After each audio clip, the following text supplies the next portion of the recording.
Have you ever wondered what could happen to your savings in the event of another economic downturn? Is your money protected?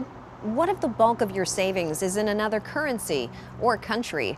Jim and Sue Beatty recently dropped both of their children at university, daughter Sydney here in Canada and son Sandy in the U.S. As thrilled as they were at Sandy's acceptance into an Ivy League college, they were left with questions about how they'd manage his expenses and education savings. Here's their story.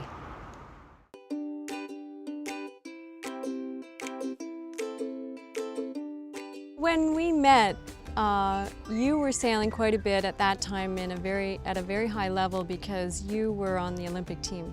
When the kids came along, it became logistically challenging to maintain the family life that we really wanted to have for both of us to be, going out the door and racing all the time. We had large sailboats which we could bring the kids on, allowing us to enjoy sailing, but do so within the boundaries of a family activity. Differently from the concerns I have with our daughter who's living in London, she's living away from home, but she's in the same country. We had a few more concerns about how this would work for our son because in reality, he is living in another country. He had a passion to go to the U.S. Really in grade 7. We knew a number of the sailing coaches at the universities in the United States personally. I had sailed against them on many an occasion. Once Sandy decided to pursue sailing, that became the way to go for him. With regards to his bills and things like that, we pay those from here because we felt more comfortable keeping the money here in Canada where we know that it's insured. So that drove our decision to keep the funds in Canadian dollars and allow our son access to that through his debit credit card that he uses in the United States through any ATM.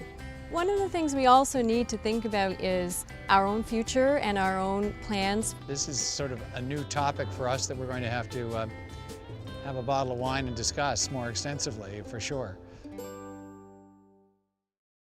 With me from CDIC is Michelle Bork. Thank you so much for joining us today. Pleasure. Now, Jim and Sue knew about deposit insurance, but many Canadians don't. Why is it important? Well, many Canadians come to a point in life where protecting their savings is more important than making more money. That's why deposit insurance is important. So for instance, the couple that we just saw, for them it was really important to know that US dollar deposits are not insured. What is the best way to find out about deposit insurance? Well, learning about what is covered and is not covered is a really good first step. So reaching out to your financial advisors, they are really well positioned to give you advice on how to protect your savings in the event of a bank failure. Of course, you can contact CDIC, visit our website, you'd find there all the information you need.